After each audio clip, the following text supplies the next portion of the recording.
આપણે ત્યાં કહ્યું ને કે વૈષ્ણવ જ્યારે આવે ત્યારે આસન જલ વાણી મધુર યથાશક્તિ સોવન. વૈષ્ણવ ઘરે આવે તો આટલી વસ્તુ આપવી. આસન એને વેદાંતમાન કરો, જલ જલપાન કરાવો.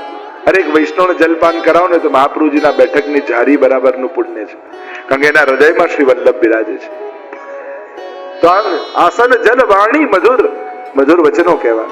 તમે આવ્યા ખૂબ આનંદ થયો. મારા ઘરે જાણે સાક્ષાત ઠાકોરજી તમારા હૃદયમાં બિરાજીને પધારે એવા મધુર વચનો બોલવા. આયે મેરે નંદ નંદન કે પ્યારે, માલા તિલક મનોહર બાનો, ત્રિભુવન કે ઉજ્યાર. પરમાનંદાસજીના ઘરે આવ્યા, કેવા મધુર વચનો કયા છે. મારા નંદ નંદનના વાલા ઠાકોરજીના પ્રિય એવા વૈષ્ણવ મારા ઘરે આવી રહ્યા. કીર્તન બનાવીને ગાયું મધુર વચન. પર યથાશક્તિ સોન એક કણિકા પણ સૂકો મિશ્રી લેવડાવી દો. પણ એ મિશ્રી એમને ડાયાબિટીસ ન હોય તો. પ્રવાસમાં કહેતા ને કે એમના શિષ્ય ને ગુરુએ શિખામણ આપી કે કઈ સમાજ સેવા કરો, કોઈને મદદ કરો, ભૂખ્યાને અન્ન ખવડાવો, કોઈ માજી હોય તો એમને રોડ ક્રોસ કરાવો, આ કરાવો, બધી સમાજ સેવા જાઓ કરવા લાગે. સાંજે છેક પાછા આયા તો ગુરુએ કોઈ આટલી બધી વાર કેમ થઈ ગઈ? આપણે કીધું ને માજીને રોડ ક્રોસ કરાવતા એમાં સાંજ પડી ગઈ. આટલી બધી વાર કે કરવા જ નહોતા માંગતા ને, એને પ્રાણ એવું જ લઈ ગયા. બોલો, આને સેવા ના કહેવાય. જ્યાં જરૂર હોય ત્યાં સેવા કરે. કુમકુમ ખોળીને રાખી, કારણ કે તિલક, કુમકુમ, અક્ષત આ બધું થવાનું છે પૂજનની બધી જ સામગ્રીઓ ત્યાં કેવી સજાવીને રાખ્યું. ગોપાલદાસજીને કેવા કેવા દર્શન, કેવલ સ્વરૂપના જ નહીં, આખી સજાવટ, વાતાવરણ, માહોલ, આખા માહોલમાં પહોંચી ગયા છે ત્યાં. તો કનક કચોડા ભર્યા અક્ષત, એટલે જ્યારે પણ આપણે પૂજન યા તિલક કરીએ ઠાકોરજીનું, ત્યારે અક્ષતનો ઉપયોગ કરાય. સફેદ ચોખા નથી લેતા, ઘી વાળા, હલ્દી વાળા હાથ કરી અને ચોખાને પીળા કરવા જોઈએ. એને અક્ષત કહેવાય. કે તમારો ભાવ અક્ષત અખંડ બની જાય, એ ખંડિત ન થાય. એટલે જ્યારે પણ પૂજનમાં આ રીતે તિલક આદિ ઠાકોરજીને કરો ત્યારે અક્ષતનો, પીળા ચોખાનો, સફેદ ચોખાનો ઉપયોગ નહીં કરો. એને પીળા ઘીવાળા કરી અને પછી તિલકમાં સમર્પિત કરવા. તો અક્ષત દુર્વા ભર્યા રે સુથાળ, દુર્વા આદિ રાખ્યા છે અને આખું થાળ સજાવવામાં આવ્યા છે. આ માળ પારી જાતની મહમહે, અને પારિજાતના સુંદર તાજા પુષ્પોની માળાઓ એમાં છે અને મહમહે સુગંધી રહી છે. એટલે ગોપાલદાસની તો એની સુગંધ પણ આવે છે. જો શબ્દ, સ્પર્શ, રૂપ, રસ અને ગંધ આ પાંચે દ્વારા કૃપા થઈ રહી છે. ગોપાલદાસ પર આ પાંચે દ્વારા કૃપા થઈ રહી છે કે પારિજાતની માળા મહમહે સુગંધિત થઈ રહી છે. અને આગળ વર્ણન કરતા કેવી સજાવટ કરી. તોરણો બંધન દ્વાર બાંધ્યા, સહકારના આંબો, બોરસરી, વૃક્ષરાજા, આસોપાલો આદિના પાન લઈને અને સુંદર તોરણો બનાવવામાં આવ્યા છે. ધરણીએ ચંદન તણા નીર, અને ચંદનના નીરનો જળમાં ઘોળી ચંદન અને એનો છંટકાવ ચારે બાજુ કર્યો છે. ચારે બાજુ સુંદર ચંદનની સુગંધ આવી રહી છે. અને આ વીર શ્રી ગોપીનાથ શ્રી વિઠ્ઠલ પ્રગટિયા. અને વીર ભાઈ, મોટા જ્યેષ્ઠ ભાઈ કોણ? એ ગોપીનાથજી.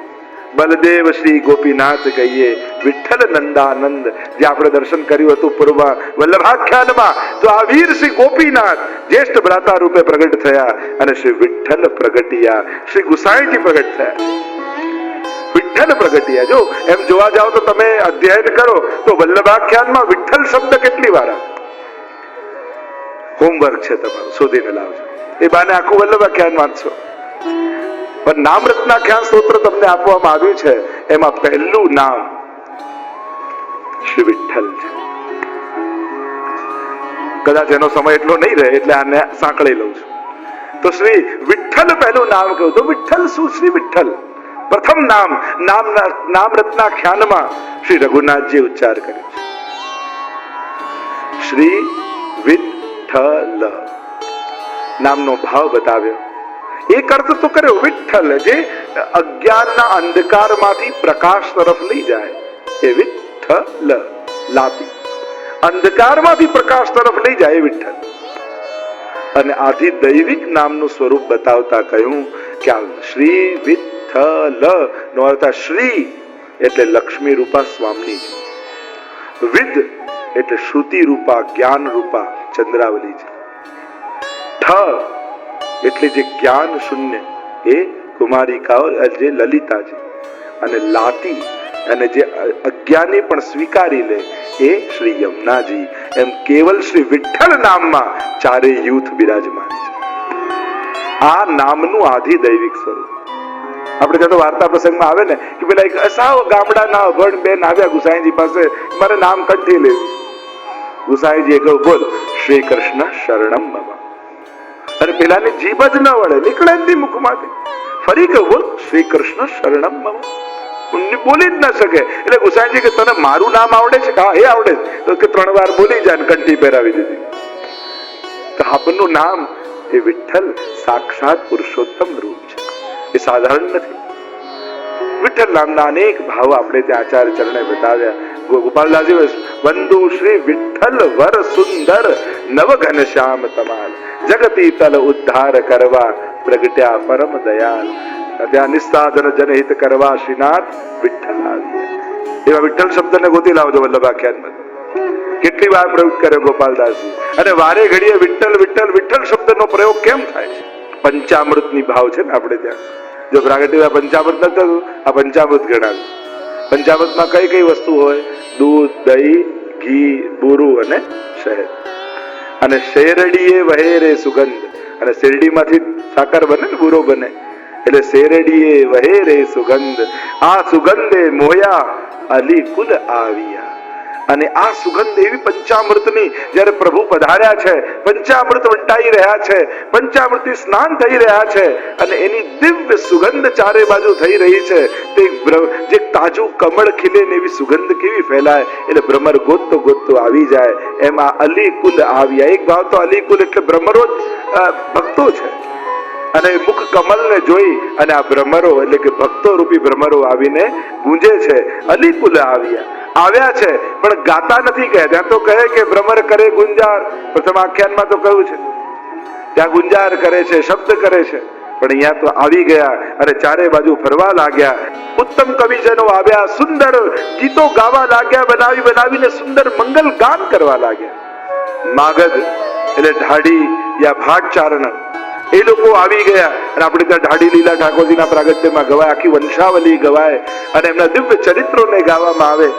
હા, અને આ રીતે શુદ્ધ માગધ સાધુ સર્વે મળ્યા, સાધુ આવ્યા અને મળ્યા તે માહો માય એટલા પ્રસન્ન થાય, એકબીજાને ભેટે છે, આનંદ કરે, વધાઈ છે, વધાઈ છે, વધાઈ. ચારે બાજુ આ એકબીજાને લોકો વધાઈ આપી રહ્યા છે. કોઈને કાંઈ જોઈતું નથી, એમના ચિત્તમાં એવો આનંદ છે અને આનંદ સમાતો નથી, એટલે અભિવ્યક્ત કરતા જાય છે, એકબીજાને ભેટતા જાય, મળતા જાય, વધાઈ આપતા જાય. અને આ ઉત્સાહ ભર્યા જે ઉત્સાહ છે ને પ્રાગટ્યનો, ઠાકોરજી પધાર્યા, પ્રભુ પ્રગટ થયા છે, એનો જે ઉમળકો છે કોને જાણે નહીં. અને એવા દહીં દૂધ ને ઉછળ્યા છે, જેમ નંદ મહોત્સવમાં વડા શુદ્ધ ન પડે કો કાહુ કી નારી. એવા દહીં દૂધ ઉછાળ્યા, એવી હલ્દી ઉછાળી કે ખબર નથી પડતી કોણ કોની નારી છે. ગોપો મોઢા પર પાણી નાખીને જુએ કે આ મારી પત્ની છે કે નહીં. એવો ઉત્સવ નંદ મહોત્સવમાં થયો છે. આંગન બાડી કીચ, આટલા થર દહીં દૂધના થઈ ગયા અને શુદ્ધ ન પડે કો કાહુ કી નારી. એકનો હાથ પકડીને લઈ જાય, અરે હું તમારી નથી, પેલાની છું. ખબર નથી પડતી. એવા ભક્તિના રંગે, દહીં દૂધના રંગે રંગાઈ ગયા છે, કોઈ કોઈને ઓળખી શકતા નથી. અને અહીંયા પણ આ ઉત્સાહ ભર્યા કોને જાણે નહીં, કોઈ કોઈને ઓળખતા નથી, જાણતા નથી. અને બધા જ નંદ મહોત્સવમાં મગ્ન બનેલા છે. અને એનું વર્ણન હવે આનંદ કોને થાય છે તો કે સુખદેવજી પ્રસન્ન થઈ ગયા કે જે મારા સેવ્ય ઈષ્ટ પ્રભુ છે એ પોતે પધાર્યા છે. અને આનંદ કઈ વાતનો કે મેં ભાગવતજી ગાન તો કર્યું, પણ અનેક વિપરીત પ્રકારના અર્થો દુનિયામાં થઈ રહ્યા છે. હું જે કહેવા માંગુ છું એ તો કોઈ કહેતું નથી.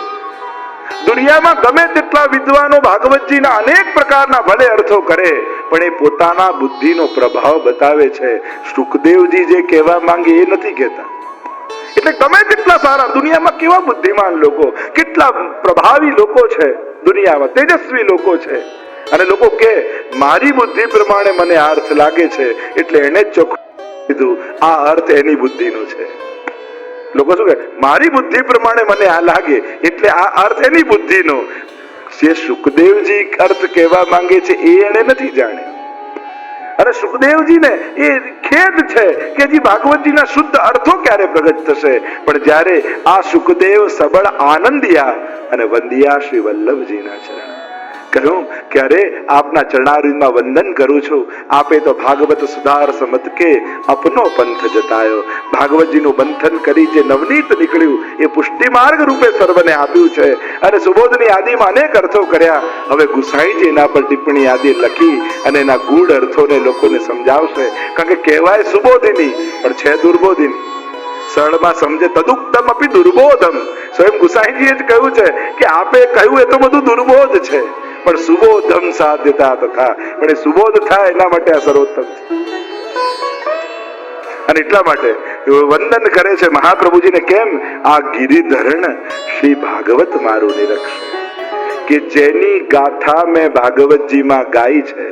હવે તમે કોઈની બાયોગ્રાફી લખી હોય અને જેની લખી હોય એ વાંચવા પુસ્તક ખરીદે યા લે અને એ વાંચે, તમને કેવો આનંદ થાય કે જેના વિશે મેં લખ્યું એ પોતાની જીવન એમાં વાંચે છે. તો સુખદેવજી આનંદિત એટલા માટે થઈ રહ્યા છે કે જે પ્રભુની ગાથા મેં લખી, હવે એ જ પ્રભુ મારા ભાગવતજીને વાંચશે. મેં જે ભાગવતજી મારા મુખ દ્વારા પ્રગટ થયું એનું ગાન કરશે. એટલે આપણે ત્યાં પ્રસંગ આવે છે જયારે એકવાર યુગલ ગીતની એવી કથા, સુંદર કથા ગુસાઈજીએ કહી અને ગોવિંદ સ્વામી આવતા હતા અને ત્યારે જયારે ગોકુલનાથજી મળ્યા કે આજ કોણ સી કથા, કે આ તો એસી અદભુત કથા हुई. તો કહ્યું કે પોતાની કથા જયારે પોતે કરવા પ્રભુ બેઠા હોય તો પછી બાકી શું રહે. કલ્પદ્રુમ પ્રગટ્યો આજ, આ કાજ બન વાંછિત પૂર્વા. આ કલિકાલમાં, આ સકલ કલા કલિકાલમાં કલ્પદ્રુમ પ્રગટ્યો. આ કલિયુગમાં જયારે કોઈની સિદ્ધિ થતી નથી, કોઈ મંત્રો ફલિત થતા નથી, કોઈ દેવતાઓ પ્રગટ થતા નથી, એવો ઘોર કલયુગ આવ્યો છે. પણ આ કલ્પ વૃક્ષ પ્રગટ થયો છે. આ ત્રણ જણા બધી ઈચ્છાઓ વ્યક્તિઓની પૂરી કરે, કાં કલ્પ વૃક્ષ મળે, કાં ચિંતામણી મળે, કાં કામધેનુ મળે. શાસ્ત્રોમાં આ ત્રણ તત્વો એવા કયા છે કે એ જો મળી જાય તો બધી ઈચ્છા પૂરી થઈ. ભાગ્યશાળી છો વૈષ્ણવો, તમને તો આ ત્રણેય મળ્યા છે. કામધેનુ રૂપ યમુનાજી મળ્યા, ન જાતું યમ યાતના ભવતી તે પે. ચિંતામણી રૂપ ગિરિરાજજી મળ્યા, ત્યાં રત્ન ધાતુ ગિરિરાજે રે. અને કલ્પ વૃક્ષ રૂપ શ્રી મહાપ્રભુજી ને ગુસાઈજી તમને મળ્યા છે. ખાલી આપણને તો મનોરથો કરતા નથી આવડતું, બાકી તો આ કલ્પ નેક જો બેઠો છાય, ક્ષણવાર પણ બેસે તો એની સઘળી મનોકામનાઓ પૂર્ણ કરી. એવો આ કલ્પ વૃક્ષ પ્રગટ થયો છે. એટલે કે સકલ કલા કલિકાલમાં કલ્પદ્રુમ પ્રગટ્યો આજ. આ કાજ મન વાંછિત પૂરવા, મનના સઘળા મનોરથો પૂરા કરવા. દૈવી જીવોના મનમાં જે જે મનોરથો હતા એ ગુસાઈજીનું સ્મરણ માત્ર કરવાથી એ સઘળા મનોરથો પૂરા થઈ જાય. હા, કૃષ્ણ ભટ્ટાદીની વાર્તામાં જો એમને થયું જયારે સેવા તો પ્રભુની મળી, પણ થયું કે વ્રજભક્તો સહિત પ્રભુની લીલાના દર્શન કરવા છે. ગુસાઈજીને વિનંતી કરી, શ્રીનાથજીને વિનંતી કરી કે પ્રભુ આપની સેવા તો કરું છું, પણ સકલ વ્રજભક્તો સહિત આપના લીલા કરતા દર્શન કરવા છે. શ્રીનાથજી કહે તારો અધિકાર નથી. હવે જયારે શ્રીનાથજી આમ કહ્યું એટલે મનમાં ખેદ રહેવા લાગ્યો. મારા મનમાં મનોરથ છે ને ક્યારે પૂરો થશે? ઉદાસ રહેવા લાગ્યા.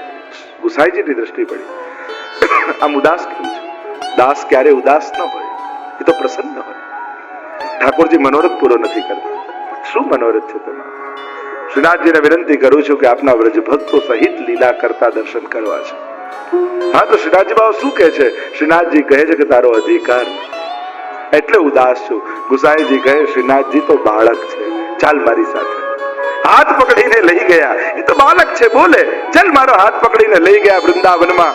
ઘણી ઝાડીઓ હતી અને કહ્યું આને ખસેડ. જ્યાં ખસેડી ત્યાં સુંદર સૈયા ઉપર ઠાકોરજી પડ્યા છે. સ્વામીજી પાનનું બીડું લઈને આરોગાવી રહ્યા છે. અનેક ગોપીજનો આસપાસ છે. કોઈ પંખો કરે છે, કોઈ ચમર કરે છે અને અનેક લીલા પરિકર સહિત કૃષ્ણ ભટ્ટને દર્શન ગુસાઈજીએ કરાવે. આવા ગુસાઈજી કલ્પદ્રુમ ફલ્યો આજ. બાકી બધા લૌકિક વસ્તુ આપી શકે, સંસારિક વસ્તુ આપી શકે, પણ આ કલ્પ વૃક્ષ એવો છે જે મોટા મોટા દેવતાઓને દુર્લભ છે એવા ઠાકોરજીની કૃપા કરે છે. એ લીલાનું દાન કરે છે, પ્રગટ અનુભવ કરાવે છે. એવું સ્વરૂપ ગુસાઈજીનું છે.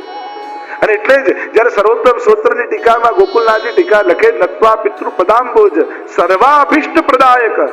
વંદન કરતા કહે છે આ તો સર્વ અભિષ્ટ આપનારા છે.